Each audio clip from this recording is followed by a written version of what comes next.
पिछले वीडियो में ग्रेविटेशन के पहले हिस्से में हमारे प्लैनेट अर्थ के रिस्पेक्ट में सारे एस्पेक्ट्स मैंने बताए थे कि एक्सेलरेशन ड्यू टू ग्रेविटी, पृथ्वी, उसकी सतह और उसके इकोसिस्टम से अंदर या बाहर जाते हैं तो क्या फ़र्क देखने को मिलता है, ये बताया था।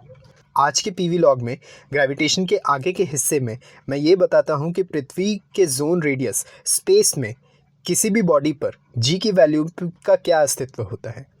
ज़ाहिर है मैं सैटेलाइट बॉडीज़ की बात करने वाला हूँ।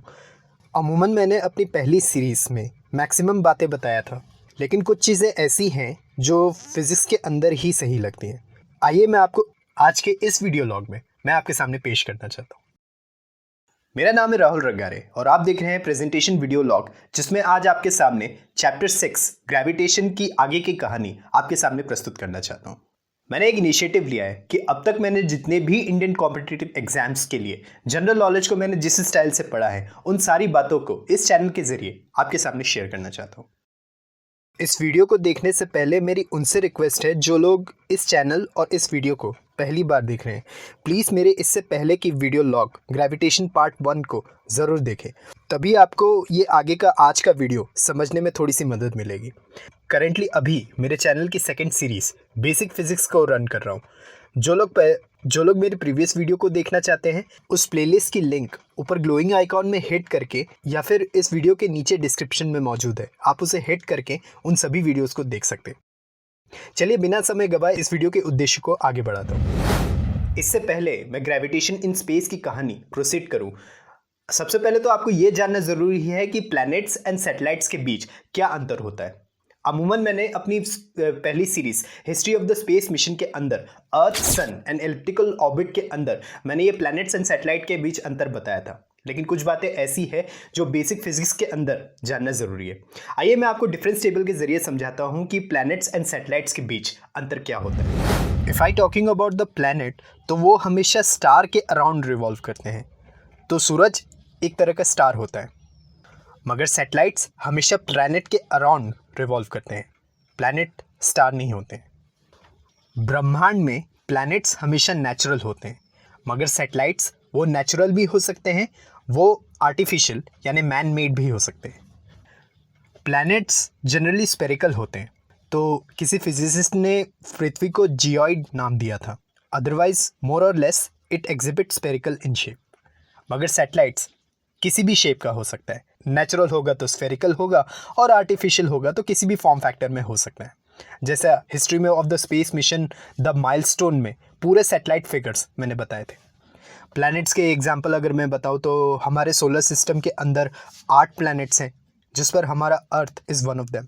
मगर इधर सैटेलाइट्स की अगर मैं बात करूँ तो मून एक नेचुरल सैटेलाइट कहलाता है अर्थ के रिस्पेक्ट में, और बाकी सारे आर्टिफिशियल सैटेलाइट तो है ही पृथ्वी पर इंटरनेट और ह्यूमन सर्वेलेंस करने के लिए। So these are the difference between the planets and the satellites. तो आज के ज़माने में 10+2 और graduation level specially for science and electronics and communication engineering में कई सारे हम जो है वो स्पेस के अकॉर्डिंग हैरत अंगेज फिजिकल क्वांटिटीज़ हम जो है वो पढ़ते हैं। जैसा कि अभी इस वेबसाइट मीडिया में कई सारे रंग बिरंगी कठिन कठिन शब्द आप देख रहे हैं, तो अंतरिक्ष की शोध में कई सारे साइंटिस्ट ये पाते हैं कि अगर इस सैटेलाइट को सर्कुलर की बजाय एलिप्टिकली अगर मान लीजिए गोल चक्कर लगाते हैं, तो सैटेलाइट से पैदा होने वाली काइनेटिक एनर्जी और अर्थ से पैदा होने वाली ग्रेविटेशनल पोटेंशियल एनर्जी एक समान हो जाएगी, तो वो सैटेलाइट अपने अर्थ स्टेशन से लगातार कांटेक्ट में रहेगा। और उसी प्रॉपर R&D से केपलर्स लॉ का जन्म होता है, जिसकी नींव मॉडर्न टेक्नोलॉजीज आने से पहले सर योहानेस केपलर ने रखी थी। आइए मैं आपको विस्तार से बताता हूँ कि ये Kepler's law of the planetary motion क्या होते हैं। पहला नियम, सभी प्लैनेट सन के अराउंड या फिर सभी सैटेलाइट्स प्लैनेट के अराउंड एलिप्टिकल पाथ पर रिवॉल्व होने चाहिए। जैसे आप अभी इस वेबसाइट मीडिया पे के स्क्रीन में मेरे इस ड्राइंग को देख रहे हैं, ये सेम वैसा ही फिगर है जैसे मैंने स्पेस हिस्ट्री सीरीज के अंदर अर्थ, सन एंड एलिप्टिकल ऑर्बिट में मैंने पूरे पैरामीटर्स एक्सप्लेन किया था। जिन्हें नहीं पता तो ऊपर ग्लोइंग आइकॉन में हिट करके उस वीडियो को देख सकते हैं। दूसरा नियम, जाने का रास्ता यानी कि position vector of the elliptical path planet का सूरज पर उसी तरह से सैटेलाइट का प्लैनेट पर बराबर समय में एक समान क्षेत्र को कैप्चर करेगा। जैसा आप इस फिगर में देख सकते हैं कि सैटेलाइट प्लैनेट के रिस्पेक्ट में बता रहा है। अगर टी समय में नियरली पेरिजियल डिस्टेंस पर प्लैनेट के अराउंड एरिया कैप्चर कर रहा है, तो उसी सेम टाइम इंटरवल में किसी और पोजीशन से मान लीजिए दूर रख रहा हूँ, तो इधर भी उतना ही एरिया कैप्चर करेगा। और इस नियम में ये भी कहा गया है कि ऑब्जेक्ट की स्पीड मैक्सिमम हो जाएगी प्लैनेट के पास, यानी पेरिजी डिस्टेंस में आता है, और प्लैनेट से वो ऑब्जेक्ट की स्पीड, ऑब्जेक्ट यानी कि सैटेलाइट मान रहा हो, तो उसकी स्पीड कम हो जाएगी अगर वो दूर यानी कि अपोजी डिस्टेंस में जाता है। तो तीसरा नियम, सैटेलाइट का प्लैनेट के अराउंड रेवोल्यूशन कंप्लीट होने का स्क्वायर डायरेक्टली प्रोपोर्शनल होता है एलिप्स के सेमी मेजर एक्सिस डिस्टेंस के क्यूब के बराबर। वंस अगेन इस फिगर को गौर से देखिए। तो जैसा मैंने लॉ बताया था, T square is directly proportional to R plus H whole cube. अगर इस total distance r plus H को स्मॉल r एज्यूम करता हूँ, तो T square is directly proportional to r cube. ऐसा आपको हर जीके बुक्स में आपको देखने को मिलता है। When we remove this proportionality sign, we get t is equal to 2 pi whole under root a cube whole over gm। तो general knowledge के हिसाब से भगवान के लिए इस फॉर्मूले को बाय हार्ट ना करें, सिर्फ इसके नियम को ध्यान रखें। सो आई होप आपको समझ आ गया होगा कि Kepler's law of the planetary motion क्या होते हैं। आगे बढ़ते हैं। मैंने अपनी पहली series history of the space mission and Indian perspective के अंदर satellite launch vehicle part 1 and part 3 के अंदर, क्योंकि मुझे जियो ऑर्बिट की ओर ले जाना था, तो मैंने कहीं ना कहीं ऑर्बिटल वेलोसिटी का जिक्र किया था। जिन्हें नहीं पता तो ऊपर ग्लोइंग आइकॉन में उस वीडियो को हिट करके आप उस वीडियो को देख सकते हैं।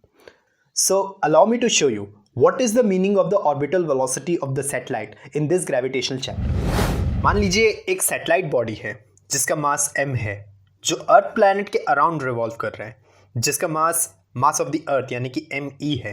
अर्थ के रेस्पेक्ट में बात करूं तो मास m सैटेलाइट का एलिप्टिकल पाथ फॉलो करने वाली वेलोसिटी को ऑर्बिटल वेलोसिटी कहा जाता है, जिसे v0 से मैं डिनोट कर रहा हूँ। re मान लीजिए रेडियस ऑफ द अर्थ है, और h मान लीजिए अर्थ सरफेस और ऑर्बिटल एलिप्टिकल पाथ के बीच डिस्टेंस है।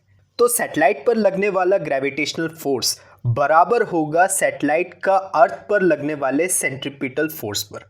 मतलब लेफ्ट हैंड साइड का अगर इक्वेशन की अगर मैं बात करूं तो g into mass of the earth into m whole over R E plus H whole square will be equal to M V not square whole over R E plus H, which is I had written in the right hand side of the equation. If we simplifying it, we get the V naught equation as V naught is equal to under root of G into RE square whole over RE plus H. तब जाके further V naught की equation हमारे पास निकल के आएगी जैसे मैंने सामने लिखा हूँ। V naught is equal to RE whole under root of G whole over RE plus H. और अर्थ की ऑर्बिटल वेलोसिटी को एग्जैक्ट एनालाइज तब किया जा सकता है जब वो सैटेलाइट बॉडी अर्थ के पास हो। So by putting h is equal to 0 we get v not is equal to under root of g into R E. अब ये v नॉट अर्थ के रिस्पेक्ट में ऑर्बिटल वेलोसिटी कहा जाएगा। अब इस एक्सप्रेशन से हमें क्या समझ में आता है?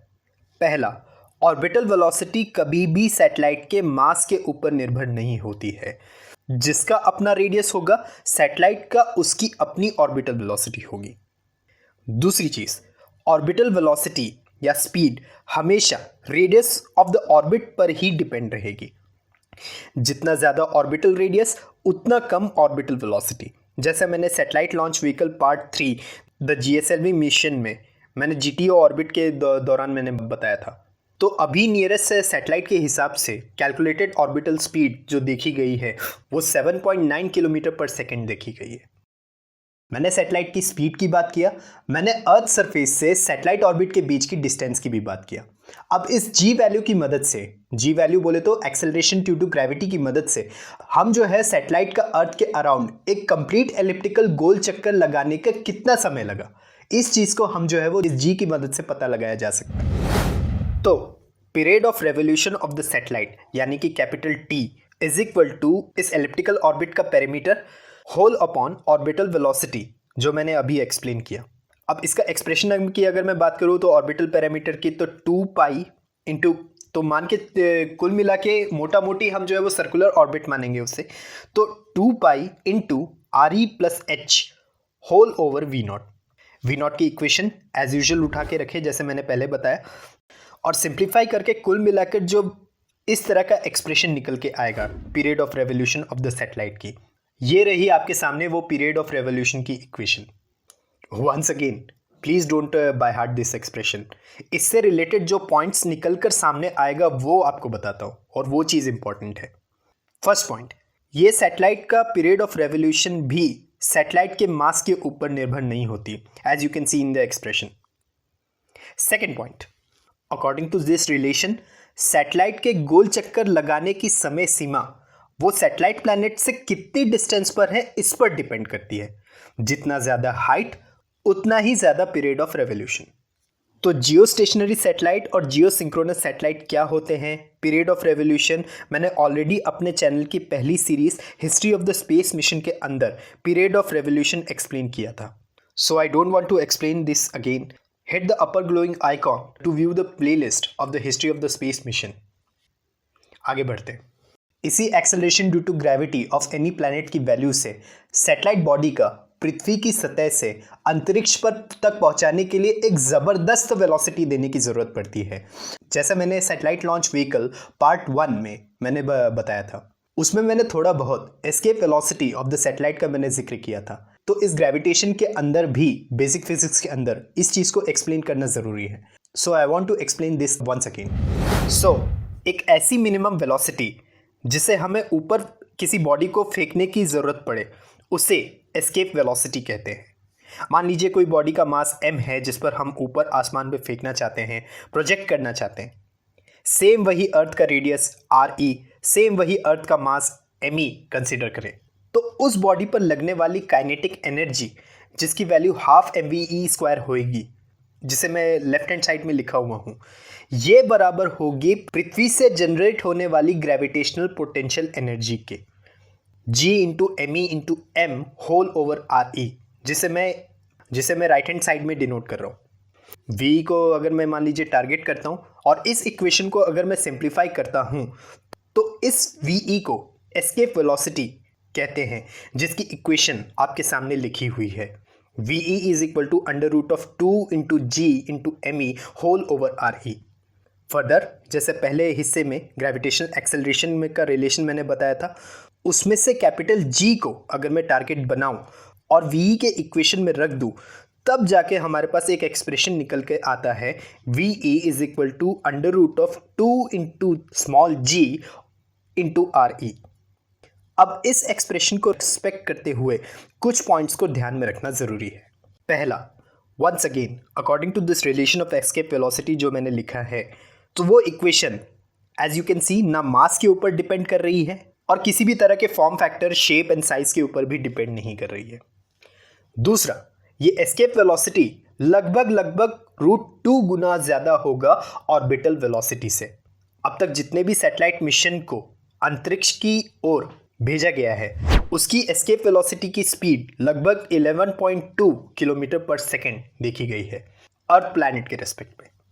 Because of the movement behaviour of the sun, हमारा planet earth 24 hours 365 days rotate and revolute करता रहता है। उसी के कारण हमारा एटमॉस्फेरिक ब्लैंकेट ऊपर है जो सूरज से आने वाली हार्मफुल यूवी रेज से हमारी हिफाजत कर रहा है। उसी के कारण हमारा सर्केडियन रिदम चल रहा है और उसी के कारण हम जो है वो डेली गुजर बसर जो है वो कर रहे हैं, हम डेली सांस ले पा रहे हैं। सोचिए अगर ये ग्रेविटेशनल फोर्स अगर नहीं होगा तो क्या होगा। पृथ्वी के उस सतह के ऊपर एटमॉस्फेरिक ब्लैंकेट नहीं रहेगी, हमारा इकोसिस्टम रहेगा ही नहीं, सूरज की हार्मफुल किरणें आती रहेंगी, या हो सकता है कि आने वाले वक्त पर पृथ्वी घूमना ही बंद हो जाएगी अगर सूरज नहीं रहेगा। तो अगर यही हाल रहा तो there will be no us. इसलिए तो हमें असल ज़िंदगी में जो है वो नियम कानून मानने चाहिए, पढ़ाई लिखाई करनी चाहिए, ताकि हम जो है वो पर्यावरण को जो है वो बचा सके, हम पर्यावरण की असलियत को समझ सके और सुख चैन की ज़िंदगी हम जो है वो जी सके। नियम कानून को अगर अपनी असल ज़िंदगी में लागू करेंगे तो ज़िंदगी भी आपके साथ जो है वो चलती रहेगी। हो सकता है कि आपको खुशी बहुत ज़्यादा उसके अंदर मिलेगी। आज के लिए मेरी तरफ से इतना ही। ये रहा मेरी तरफ से बेसिक फिजिक्स चैप्टर 6 ग्रेविटेशन। अगले पीवी लॉग में बेसिक फिजिक्स का नया अध्याय आपके सामने लेकर हाजिर होऊंगा। मुझे उम्मीद है कि आपको ये पीवी लॉग पसंद आया होगा। अगर पसंद आया तो प्लीज़ इस वीडियो को लाइक, शेयर एंड चैनल को सब्सक्राइब कीजिए। और हाँ, सोशल नेटवर्किंग वेबसाइट्स आपके लिए हैं, जिम्मेदारी से इसका इस्तेमाल कीजिए। खुशियाँ फैलाइए, अफवाहें नहीं। This was Rahul Ragare. Thank you very much for watching this video. Have a nice day.